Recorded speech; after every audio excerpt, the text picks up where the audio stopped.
नमस्कार मित्रांनो, श्री स्वामी समर्थ.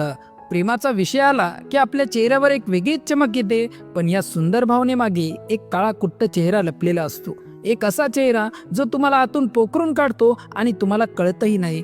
आज आपण त्याच चेहऱ्याबद्दल बोलणार आहोत. तुम्ही कधी विचार केलाय का की ज्याला तुम्ही प्रेम समजता ते खोटं तर नाही ना? आज आपण याच प्रश्नाचं उत्तर शोधणार आहोत, पण त्याआधी एक रहस्य उलगडूया. तुम्हाला माहित आहे का, खोट्या प्रेमामागे भावनात्मक शोषक इमोशनल व्हॅम्पायर्स नावाचा एक प्रकार असतो, जो तुमच्या भावनांची ऊर्जा शोषून घेतो. चला तर मग या भावनात्मक शोषकाचं मानसशास्त्र समजून घेऊया. खोट्या प्रेमाचा पाया, एक रहस्य आणि त्यामागचं मानसशास्त्र. मित्रांनो, खोटं प्रेम वरून जितकं गोड दिसतं, आतून तितकंच पोकळ असतं. त्याचा पाया स्वार्थीपणा आणि फक्त स्वतःचा विचार करण्यावर आधारित असतो. या व्यक्तींना इमोशनल व्हॅम्पायर्स म्हटलं जातं, कारण त्या तुमच्या भावनांची ऊर्जा शोषून घेतात.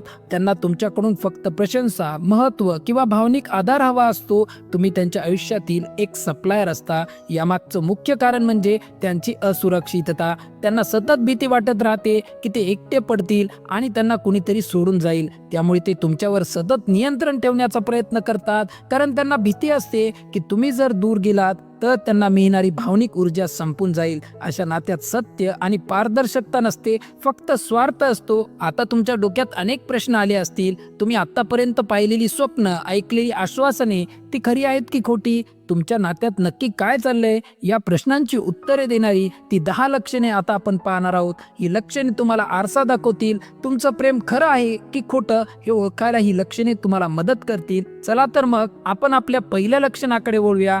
फक्त स्वतःबद्दल बोलणे. तुमच्या नात्यात तुम्ही किंवा तुमचा जोडीदार किती बोलता? हा प्रश्न खूप साधा वाटतो, पण यातच एक मोठं गुपित दडलेलं आहे. खोटं प्रेम दाखवणारी व्यक्ती नेहमी फक्त स्वतःबद्दल बोलते. त्यांच्या आयुष्यात काय चाललंय, त्यांनी काय केलंय, त्यांना काय हवंय, त्यांच्या समस्या काय आहेत, सगळ्या गोष्टी त्यांच्या भोवतीच फिरत राहतात.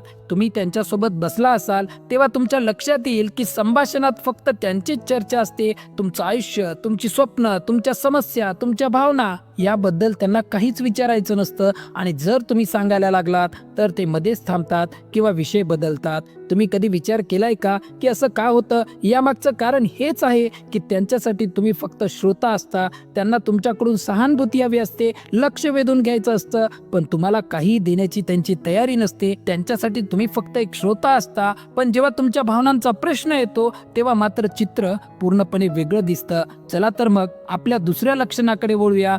तुमच्या भावनांचा आदर न करणे. आता दुसरं लक्षण जे पहिल्या लक्षणाशी जोडलेलं आहे. समजा तुम्ही दुःखी आहात किंवा रागात आहात. तुमचा जोडीदार काय करतो? तो तुम्हाला समजून घेतो, तुम्हाला आधार देतो की तुमच्या भावनांना कमी लेखतो? खोटं प्रेम करणारी व्यक्ती तुमच्या भावनांचा आदर करत नाही. तुम्ही दुःखी असाल तर ते म्हणतील, एवढ्या छोट्या गोष्टीसाठी का रडतेस, किंवा तू जास्त विचार करतेस. तुमच्या भावनांना कमी लेखून ते एक प्रकारे तुम्हाला सांगत असतात की तुमच्या भावनांना काहीच महत्त्व नाही. अशा नात्यात तुम्हाला तुमच्या भावना व्यक्त करायला भीती वाटते, कारण तुम्हाला माहीत असतं की तुम्हाला समजून घेतलं जाणार नाही, उलट तुमच्यावर टीका केली जाईल. खरी गोष्ट तर अशी आहे, जेव्हा तुम्ही भावनेच्या सर्वात खालच्या पातळीवर असता तेव्हा खऱ्या प्रेमाची परीक्षा होते. जर तुमचा जोडीदार तुमच्या सर्वात वाईट काळात तुमच्यासोबत नसेल, तुमच्या भावनांना महत्त्व देत नसेल, तर ते खरं प्रेम नाही. एक असं नातं आहे जिथे तुम्ही भावनिकरित्या पूर्णपणे एकटे असता, आणि या एकटेपणाचं एक मोठं कारण म्हणजे त्या व्यक्तीचा फक्त शारीरिक संबंधावर असलेला भर. आता तिसरं लक्षण जे खूप महत्त्वाचं आहे. विचार करा, तुमचा जोडीदार तुमच्यासोबत वेळ कसा घालवतो? फक्त शारीरिक संबंधासाठी की तुमच्यासोबत गप्पा मारायला, फिरायला किंवा तुमच्या भावना समजून घ्यायला? खोटं प्रेम दाखवणारी व्यक्ती फक्त शारीरिक संबंधावर लक्ष केंद्रित करते. त्यांच्यासाठी तुम्ही एक वस्तू असता ज्याचा वापर ते त्यांच्या गरजेनुसार करतात. अशा नात्यात तुम्हाला असं वाटेल की भावनिक नातं मजबूत नाहीये. तुम्हाला कधीच आपुलकी किंवा जिव्हाळा जाणवणार नाही. जेव्हा तुम्ही शारीरिक संबंधाबद्दल बोलत नाही तेव्हा ते तुमच्यापासून दूर राहतात किंवा तुम्हाला महत्त्व देत नाहीत. पण तुम्ही तयार झालात की ते तुमच्या जवळ येतात. अशा व्यक्तींना तुमच्यासोबत बसून बोलायला, तुमच्या आवडीनिवडीबद्दल जाणून घ्यायला, तुमच्यासोबत निवांत वेळ घालवायला, कारण त्यांच्यासाठी हे नातं एक व्यापार आहे जिथे फक्त त्यांच्या गरजा पूर्ण केल्या जातात. अशा नात्यात विश्वास आणि भावनिक जोडणी नसते, आणि जिथे विश्वास नाही तिथे खोटं बोलणं हे स्वाभाविकच आहे. चला आपल्या चौथ्या लक्षणाकडे जाऊया. आता चौथं लक्षण जे खोट्या प्रेमाचा सर्वात मोठा पाय आहे. खोटं प्रेम करणारी व्यक्ती सतत खोटं बोलते. ते तुमच्याशी छोट्या छोट्या गोष्टींमध्ये खोटं बोलतात, अगदी गरज नसतानाही. ती दिलेली आश्वासने पाळत नाहीत. जेव्हा तुम्ही त्यांना विचारता तेव्हा ते नवीन कारणे देऊन खोटं बोलतात. यामागचं मानसशास्त्र खूप सोपं आहे. त्यांना माहीत आहे की ते जे करत आहे ते चुकीचं आहे. त्यांना भीती असते की सत्य समोर आलं तर त्यांच्या नात्याचा पायाच डळमळीत होईल. त्यामुळे ते खोट्याचा आधार घेतात. हे खोटं कधीतरी समोर येतच, पण तोपर्यंत तुमच्या विश्वासाला तडे गेलेले असतात. एका नात्यात विश्वास नसेल तर ते नातं किती काळ टिकेल? तुम्हाला सतत त्यांच्यावर संशय येईल. तुम्ही सतत त्यांच्या फोन, मेसेज किंवा सोशल मीडियावर लक्ष ठेवायला लागाल. अशा नात्यात तुम्ही कधीच शांतपणे जगू शकणार नाही, कारण जिथे विश्वास नाही तिथे प्रेम असू शकत नाही. या खोट्याचा परिणाम म्हणून नात्यात संशय निर्माण होतो आणि हे खोटं नातं तुम्हाला फक्त तेव्हाच आठवण काढतं जेव्हा त्यांना तुमची गरज असते. आता पाचवं लक्षण जे तुम्हाला तुमच्या नात्यातील खरेपणा तपासण्यास मदत करेल. विचार करा, तुमचा जोडीदार तुम्हाला कधी संपर्क करतो? जेव्हा त्याला किंवा तिला तुमची गरज असते तेव्हाच, की नेहमी? खोटं प्रेम दाखवणारी व्यक्ती फक्त गरजेनुसार तुमची आठवण काढते. त्यांना एकटेपणा जाणवत असेल, काही मदत हवी असेल किंवा त्यांना मानसिक आधार हवा असेल तेव्हाच ते तुम्हाला मेसेज किंवा कॉल करतात. तुम्ही कधी विचार केलाय का की काही दिवसांसाठी ते अचानक तुमच्या आयुष्यातून गायब होतात आणि मग अचानक एक दिवस मेसेज करतात, काय करतेस किंवा कशी आहेस? यामागे कोणतीही खरी भावना नसते, तर फक्त स्वार्थ असतो. तुमचं नातं त्यांच्यासाठी एक बॅकअप प्लॅन असतं. जेव्हा त्यांचे इतर मित्र किंवा प्लॅन फेल होतात तेव्हाच ते तुमच्याकडे येतात. अशा नात्यात तुम्हाला वापरून घेतल्यासारखं वाटेल. तुम्ही त्यांच्यासाठी एक गरजेपुरता पर्याय असता, एक प्राधान्य नाही. अशा व्यक्तींसाठी तुम्ही एक गरज असता, प्राधान्य नाही, आणि तुमच्या गरजा किंवा तुमच्या स्वप्नांबद्दल त्यांना काहीच देणं घेणं नसतं. आता सहावं लक्षण जे तुमच्या आयुष्यावर थेट परिणाम करतं. विचार करा, तुम्ही तुमच्या जोडीदाराला तुमच्या स्वप्नांबद्दल किंवा ध्येयांबद्दल सांगितलं तर त्यांची प्रतिक्रिया काय असते? ते तुम्हाला प्रोत्साहन देतात की तुमच्या स्वप्नांना कमी लेखतात? खोटं प्रेम करणारी व्यक्ती तुमच्या स्वप्नांना आणि ध्येयांना महत्त्व देत नाही. तुम्ही तुमच्या करिअरमध्ये पुढे गेलात, शिक्षण पूर्ण केलं किंवा काही नवीन सुरू केलं तर त्यांना आनंद होण्याऐवजी मत्सर वाटतो. त्यांना असं वाटतं की तुम्ही यशस्वी झाला तर तुम्हाला त्यांची गरज राहणार नाही. त्यामुळे ते तुम्हाला तुमच्या ध्येयापासून दूर ठेवण्याचा प्रयत्न करतात. कधी कधी ते थेट बोलून दाखवतात, एवढा विचार कशाला करतेस, किंवा तुझ्यापेक्षा चांगले लोक फेल झाले. त्यांच्यासाठी तुम्ही त्यांच्या नियंत्रणाखाली असलेलं एक व्यक्तिमत्व असता ज्याला स्वतःची ओळख मिळू द्यायची नसते. खरं प्रेम तुम्हाला पुढे जाण्यासाठी प्रेरित करतं, पण खोटं प्रेम तुम्हाला एका पिंजऱ्यात बंद ठेवण्याचा प्रयत्न करतं. आता सातवं लक्षण जे तुम्हाला तुमच्या नात्यातील मर्यादा दाखवेल. खोटं प्रेम करणारी व्यक्ती तुमच्यावर सतत नियंत्रण ठेवण्याचा प्रयत्न करते. तुम्ही कुणाशी बोलताय, कुठे जाता, काय करता यावर त्यांचा कटाक्ष असतो. ते तुमच्या मित्रांना किंवा कुटुंबाला टाळतात किंवा तुम्हाला त्यांच्यापासून दूर राहण्यास सांगतात. यामागचं कारण खूप सोपं आहे. त्यांना भीती वाटते की तुम्ही दुसऱ्यांसोबत वेळ घालवलात तर तुम्ही त्यांच्यावर अवलंबून राहणार नाही. त्यांना तुमचा पिंजरा मोठा होऊ द्यायचा नाहीये. तुमचा फोन तपासणे, तुमच्या मेसेजवर लक्ष ठेवणे किंवा तुमच्या प्रत्येक कामाबद्दल प्रश्न विचारणे या सर्व गोष्टी नियंत्रण मिळवण्यासाठीच केल्या जातात. ते म्हणतात की हे प्रेमामुळे आहे, पण खरं तर हे प्रेम नाही तर असुरक्षितता आहे. खरं प्रेम तुम्हाला स्वातंत्र्य देतं, मोठं होण्यासाठी जागा देतं, पण खोटं प्रेम तुम्हाला एका छोट्या कोपऱ्यात बंद करून ठेवण्याचा प्रयत्न करतं. या नियंत्रणाचं आणखीन एक लक्षण म्हणजे सार्वजनिक ठिकाणी किंवा इतरांसमोर तुमच्याकडे दुर्लक्ष करणं. आता आठवं लक्षण, तुम्ही कधी तुमच्या जोडीदारासोबत सार्वजनिक ठिकाणी किंवा मित्रांसोबत असताना तुम्हाला एकटेपणा जाणवला आहे का?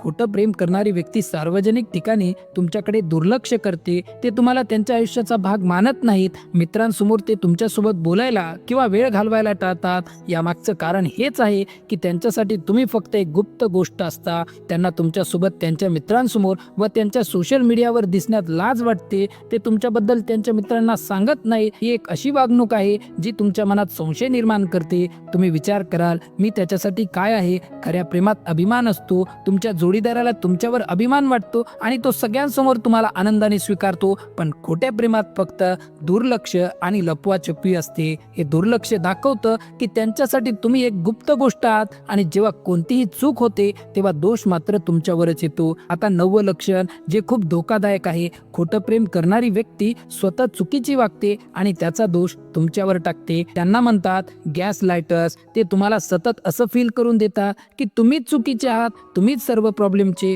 मूळ आहात. उदाहरणार्थ, ते तुमच्यासोबत खोटं बोलले असतील आणि तुम्ही त्यांना प्रश्न विचारला तर ते म्हणतील तू माझ्यावर विश्वास ठेवत नाही म्हणून मी खोटं बोललो, किंवा तू मला वेळ देत नाहीस म्हणून मी दुसऱ्यासोबत वेळ घालवला. अशा प्रकारे ते तुम्हाला अपराधी फील करून देतात, ज्यामुळे तुम्ही त्यांच्या चुकीवर प्रश्नच विचारू शकत नाही. त्यांच्यामध्ये त्यांच्या प्रत्येक चुकीला तुम्हीच जबाबदार असता. अशा नात्यात तुम्ही स्वतःचा आत्मविश्वास गमावून बसता. तुम्हाला असं वाटू लागतं की तुम्ही खरंच चुकीचे आहात. पण लक्षात ठेवा, कोणतीही व्यक्ती दुसऱ्यावर केलेल्या चुकीचा दोष टाकू शकत नाही. या वागणुकीमुळे तुमचा आत्मविश्वास कमी होतो आणि या सगळ्यांसाठी त्यांच्याकडे एकच कारण असतं, माझ्याकडे वेळ नाही. आता शेवटचं आणि 10वं लक्षण जे खूप स्पष्ट आहे, खोटं प्रेम करणारी व्यक्ती तुमच्यासाठी वेळ काढत नाही. ते नेहमी व्यस्त असल्याचं कारण देतात. मला काम आहे, मी थकलोय, मला वेळ नाही, अशी अनेक कारणं तुमच्या समोर दिली जातात. पण जर तुम्ही बारकाईने पाहिलं तर तुम्हाला दिसेल की त्यांच्याकडे इतर गोष्टींसाठी पुरेसा वेळ आहे.